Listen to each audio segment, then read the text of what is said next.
தட்டை, சீடை, முறுக்கு, ரிப்பன் பக்கோடா, அதிரசம், என்ன வேணாலும் செய்யுங்க. ஒரே ஒரு 5 லிட்டர் இதயம் மந்த்ரா கடல் எண்ணெய் பேக் ஒரு மாசம் முழுசுக்கும் அத்தனை சமையல முடிச்சு விடலாம். இதயம் மந்த்ரா.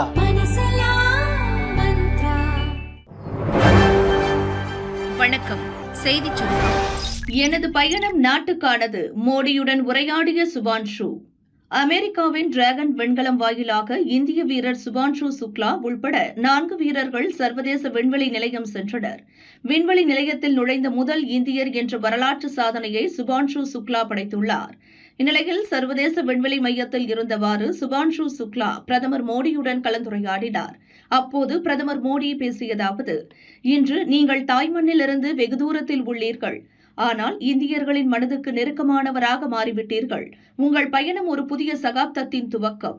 இந்த நேரத்தில் 140 கோடி இந்தியர்களும் பேசுவதைப் போல் உணர்கிறேன்.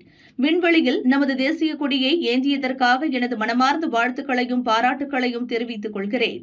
உங்களின் வரலாற்று சிறப்புமிக்க இந்த பயணம் விண்வெளி தேடலுக்கான நமது மாணவர்களின் உறுதியை வலுப்படுத்தும் என மோடி கூறினார். பின்னர் சுபான்ஷு சுக்லா பேசியதாவது: உங்களின் வாழ்த்துக்காகவும் 140 கோடி இந்தியர்களின் வாழ்த்துக்காகவும் நன்றி தெரிவித்துக் கொள்கிறேன். விண்வெளியிலிருந்து பார்க்கும்போது வரைபடத்தை விட இந்தியா பிரம்மாண்டமாகவும் பெரியதாகவும் தெரிகிறது. இந்த பயணம் எனக்கானதல்ல, ஒட்டுமொத்த நாட்டுக்கானது. உங்கள் தலைமையின் கீழ் இன்றைய இந்தியா தனது கனவை நிறைவேற்ற பெரிய வாய்ப்புகளை பெற்றுள்ளது. இந்தியர்களை பிரதிநிதித்துவம் படுத்துவதில் பெருமை அடைகிறேன். இந்த திட்டம் நமது நாட்டிற்கு ஒரு துவக்கம்தான். விரைவில் நமக்கென தனியாக விண்வெளி நிலையம் கிடைக்கும் என சுபான்ஷு சுக்லா பேசினார். ரா உளவு அமைப்பின் புதிய தலைவர் தேர்வு. யார் இந்த பராக் ஜெயின் IPS? நமது நாட்டின் மிக முக்கிய உளவு அமைப்புகளில் ஒன்றான ரா எனும் ரிசர்ச் அண்ட் அனாலிசிஸ் விங்கின் தலைவர் ரவி சின்ஹா ஜூன் 30 ஓய்வு பெறுகிறார். அந்த பதவிக்கு பஞ்சாப் கேடரில் 1989 பேட்ச் IPS அதிகாரியான பராக் ஜெயினை நியமித்து மத்திய அரசு உத்தரவிட்டுள்ளது. தற்போது ரா உளவு அமைப்பில் ஏவியேஷன் ரிசர்ச் சென்டர் தலைவராக பணியாற்றும் பராக் ஜெயின் ஜூலை 1 ரா தலைவராக பொறுப்பேற்க உள்ளார். அவர் 2 ஆண்டுகளுக்கு அந்த பதவியில் நீடிப்பார். பராக் ஜெயின் IPS ஆபரேஷன் சிந்தூர் உள்ளிட்ட பல முக்கிய ராணுவ நடவடிக்கைகளில் உளவு அதிகாரியாக பணியாற்றியவர். ஆபரேஷன் சிந்தூர் நடவடிக்கையின் போது இந்திய ராணுவம் பாகிஸ்தானுக்குள் புகுந்து பயங்கரவாதிகளின் முகாம்களை துல்லியமாக கண்டுபிடித்து தாக்குதல் நடத்தியது. அதற்கு காரணமாக இருந்தவர்களில் பராக் ஜெயின் முக்கியமானவர். அவர் தலைமையில் உளவு தகவல்கள் சேகரிக்கப்பட்டன. ஜம்மு காஷ்மீரில் பயங்கரவாத எதிர்ப்பு நடவடிக்கைகளுக்கு உத்திகள் வகுப்பதில் அவர் சிறப்பான பணிகளை செய்திருக்கிறார். கனடாவில் காலிஸ்தான் ஆதரவு வலைப்பின்னலை அமலப்படுத்தி அந்த இயக்கம் வலுவிழக்க செய்ததிலும் பராக் ஜெயின் முக்கிய பங்கு வகித்தார். மனித உளவு மற்றும் தொழில்நுட்ப உளவு பணிகளை மிக திறமையாக ஒருங்கிணைப்பதில் பராக் ஜெயின் சிறப்பாக பணியாற்றக்கூடியவர். ஆபரேஷன் சிந்தூர் நடவடிக்கையில் அவரது உதவியால் ட்ரோன்கள் தாக்குதலை இந்திய ராணுவம் வெற்றிகரமாக செய்து முடித்தது. உலக அளவில் பாதுகாப்பு சூழல் நிலையில்லாமல் இருக்கும் இந்த தருணத்தில் அவரது நியமனம் இந்தியாவின் தேசிய பாதுகாப்புக்கு முக்கியமானதாக கருதப்படுகிறது. குழந்தைகளுக்கு வழங்கும் உணவில் அலட்சியம் காட்டுவது ஏன்? நயினார் நாகேந்திரன் கேள்வி. திருப்பூர் மாவட்டம் தாராபுரம் கொழிஞ்சிபாடி நகராட்சி நடுநிலைப் பள்ளியில் நேற்று மாணவர்களுக்கு காலை உணவு வழங்கப்பட்டது. உணவுடன் வழங்கிய சாம்பாரில் பல்லி செத்து மிதந்தது. அதை சாப்பிட்ட 4 மாணவர்களுக்கு வாந்தி மயக்கம் ஏற்பட்டது. உடனடியாக மாணவர்கள் தாராபுரம் அரசு ஹாஸ்பிட்டலில் அட்மிட் செய்யப்பட்டனர்.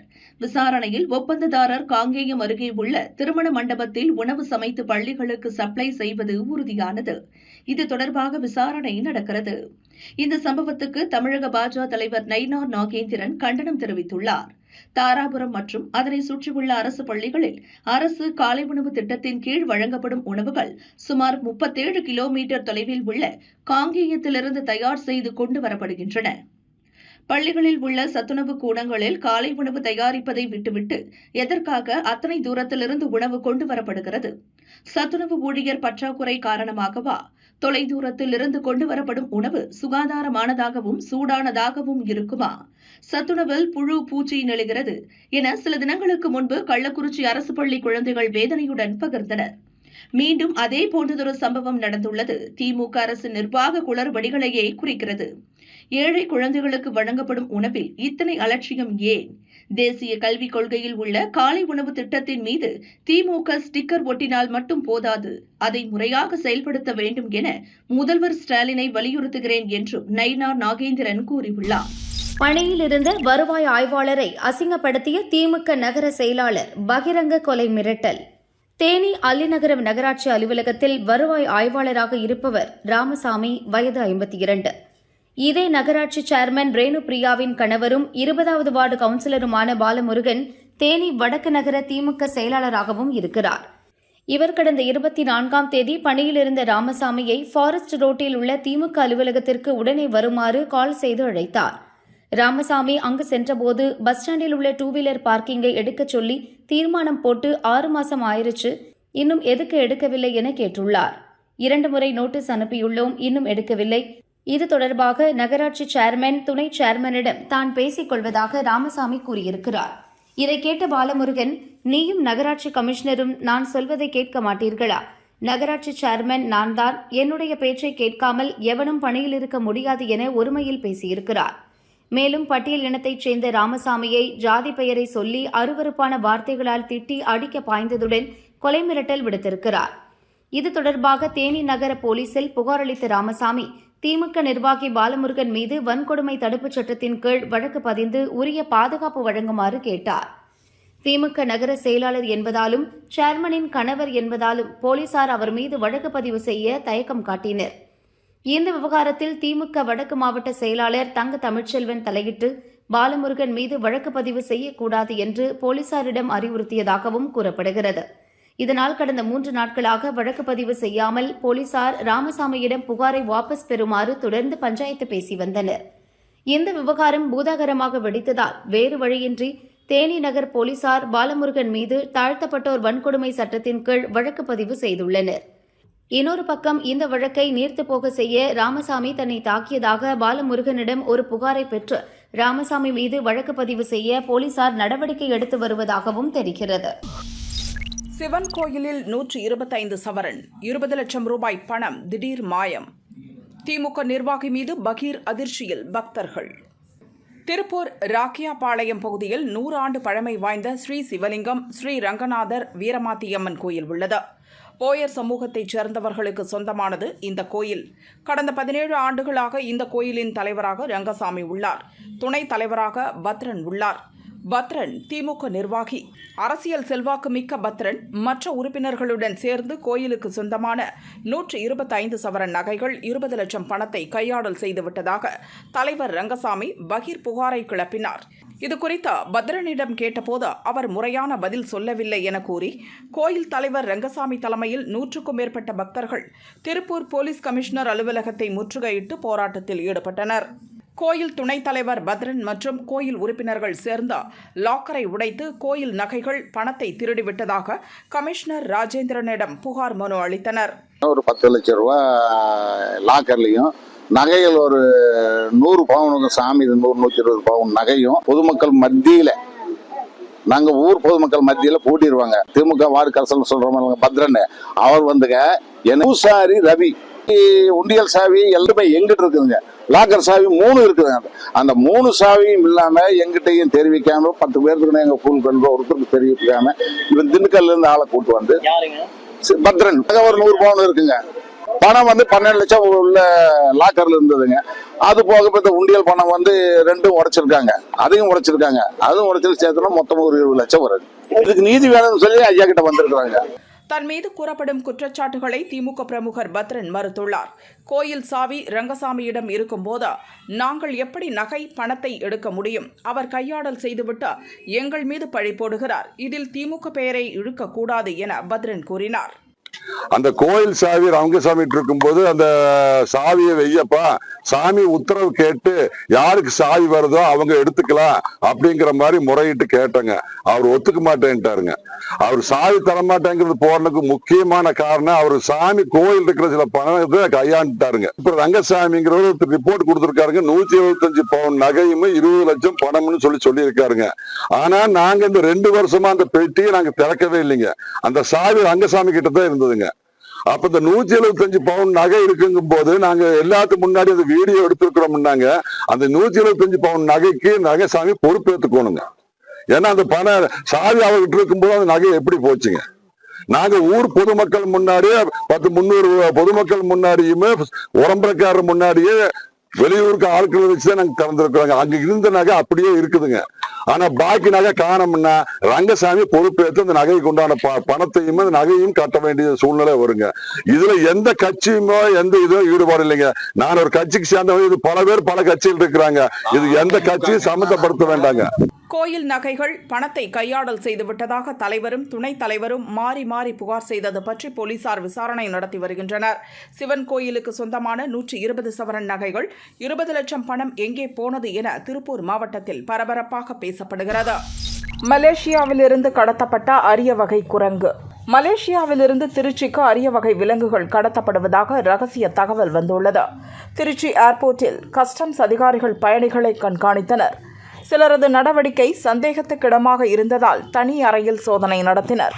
அப்போது மலேசியாவிலிருந்து திருச்சி வந்த ஒரு பயணி அணில் குரங்கை கடத்தி வந்தது கண்டுபிடிக்கப்பட்டது. குரங்கு தோற்றமும் அணில் போன்ற முகமும் இதற்கு இருக்கும். இது அமேசான் காடுகளில் பரவலாக காணப்படுகிறது. அரிய வகை உயிரினமான அணில் குரங்கை கடத்தி வந்தவரை கைது செய்தனர். குரங்கை பறிமுதல் செய்து மீண்டும் மலேசியாவுக்கு அனுப்ப நடவடிக்கை எடுக்கப்பட்டுள்ளது. கடத்தலுக்கு பின்னணியில் யாருக்கு தொடர்புள்ளது என அந்த பயணியிடம் விசாரணை நடக்கிறது. பாகிஸ்தானில் 13 ராணுவ வீரர்கள் காலி. தலிபான்கள் நடத்திய பயங்கர அட்டாக். இறங்கிய தற்கொலைப்படை மீண்டும் ஆரம்பித்த ஆட்டம். பாகிஸ்தானின் கைபர் பக்துன்க்வா மாகாணம் வடக்கு வாஜிரிஸ்தான் மாவட்டத்தில் இன்று நடந்த பயங்கர குண்டுவெடிப்பு பதற்றத்தை ஏற்படுத்தியுள்ளது. ராணுவ வாகனங்கள் அணிவகுத்து சென்று கொண்டிருந்தன. திடீரென சரக்கு வாகனம் ஒன்று வந்து ராணுவ வாகனங்கள் மீது மோதியது. அப்போதுதான் பயங்கர குண்டுவெடிப்பு நடந்தது. இதில் ராணுவ வாகனங்கள் சிதறின. பக்கத்தில் இருந்த 2 வீடுகளும் இடிந்து விழுந்தன. இந்த குண்டுவெடிப்பில் பாகிஸ்தான் ராணுவ வீரர்கள் 13 பேர் கொல்லப்பட்டனர். 10 பேர் பலத்த காயமடைந்தனர். அப்பாவி மக்கள் 19 பேரும் பலத்த காயமடைந்தனர்.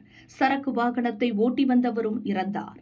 போலீசார் நடத்திய விசாரணையில் இது தற்கொலைப்படை தாக்குதல் என்பது தெரிந்தது. இந்த தாக்குதலுக்கு அபிஸ் குல் பகதூர் அமைப்பின் தற்கொலைப்படை பிரிவு பொறுப்பேற்றது. இது தெஹ்ரிக்-இ தலிபான் பாகிஸ்தான் என்றழைக்கப்படும் பாகிஸ்தான் தலிபான்களின் ஒரு கிளை பிரிவாகும்.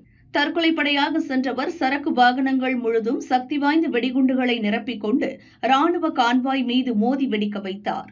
இதில்தான் பாகிஸ்தான் ராணுவத்திற்கு பெருத்த சேதம் ஏற்பட்டுள்ளது.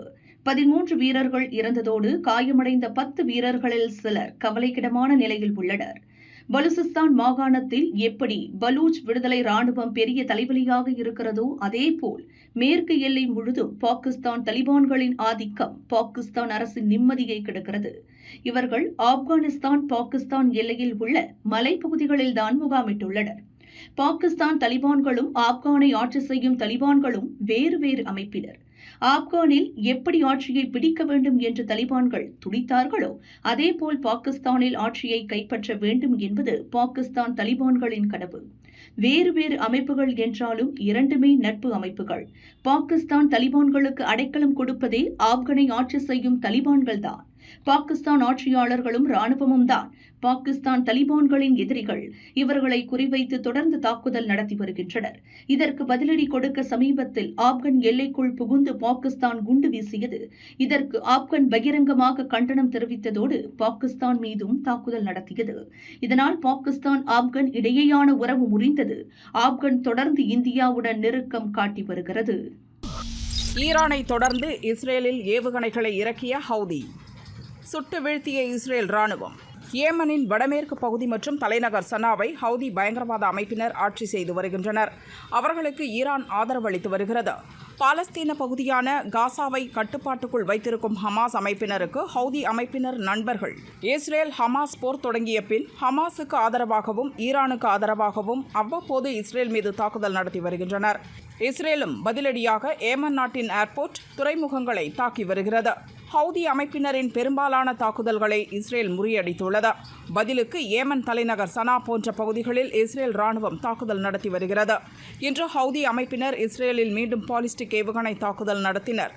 அந்த ஏவுகணைகள் அனைத்தையும் சுட்டு வீழ்த்திவிட்டதாக தெரிவித்துள்ள இஸ்ரேல் ராணுவம் பதிலுக்கு ஏமனுக்குள் புகுந்து தாக்கி வருவதாக கூறியுள்ளது. இஸ்ரேலின் தாக்குதல்கள் தங்களுடைய காசா ஆதரவு நிலைப்பாட்டை மாற்றாது என்று ஹவுதி அமைப்பின் தலைவர் அப்துல் மாலிக் அல் ஹவுதி கூறியுள்ளார். காசாவில் இஸ்ரேலின் இனப்படுகொலை நிறுத்தப்படும் வரை எங்கள் தாக்குதல்கள் தொடரும் எனவும் அவர் கூறியுள்ளார்.